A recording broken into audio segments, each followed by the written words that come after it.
ایک چھوٹے سے گاؤں میں جو سرسبز وادیوں کے درمیان واقع تھا، عبدالرحمن نامی ایک نیک مسلمان اپنے خاندان کے ساتھ رہتا تھا۔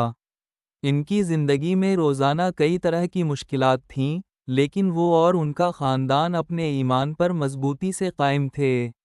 عبدالرحمن کے بچے اکثر انہیں نماز پڑھتے دیکھتے جب وہ اپنے ہاتھ آسمان کی طرف اٹھا کر اللہ سے دعا کرتے اور اس کی حکمت اور رحمت پر مکمل بھروسہ رکھتے۔ ایک شام، جب عبدالرحمن دن بھر کی محنت کے بعد خالی ہاتھ گھر واپس لوٹے، ان کا دل اداس تھا۔ عید قریب تھی، لیکن ان کے پاس نہ تو بچوں کے لیے نئے کپڑے خریدنے کے پیسے تھے اور نہ ہی اتنا کھانا کہ عید کی خوشی سے مینا سکیں۔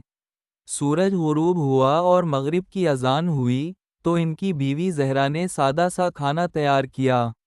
اللہ رزاق ہے، وہ ضرور کچھ نہ کچھ عطا کرے گا، زہرا نے تسلی دی۔ جیسا کہ نبی کریم صلی اللہ علیہ وآلہ وسلم کی تعلیمات ہیں کہ اللہ سب سے بہتر رزق دینے والا ہے۔ عشاء کی نماز کے بعد جب عبدالرحمن خاموشی سے سوچ میں گم بیٹھے تھے، اچانک دروازے پر ہلکی سی دستک ہوئی۔ زہرا حیرت سے اٹھی اور دروازہ کھولا۔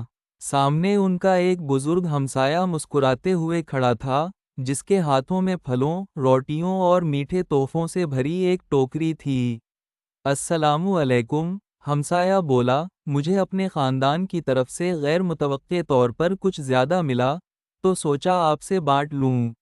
اللہ آپ کے خاندان کو عید کی برکت دے۔ اسی رات جب عبدالرحمن سونے کے لیے لیٹے تو انہوں نے پورے دن کے واقعات پر غور کیا۔ وہ اس نتیجے پر پہنچے کہ اصل دولت ہمدردی اور مہربانی کے رشتوں میں ہے، اور سب سے بڑھ کر انہوں نے جانا کہ اللہ کی عطا بے حساب ہے جو اکثر دوسرے انسانوں کے ذریعے ہم تک پہنچتی ہے۔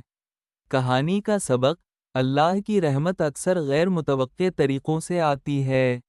ہمیں ہمیشہ اس کے منصوبوں پر بھروسہ رکھنا چاہیے اور ہر نعمت پر شکر گزار رہنا چاہیے۔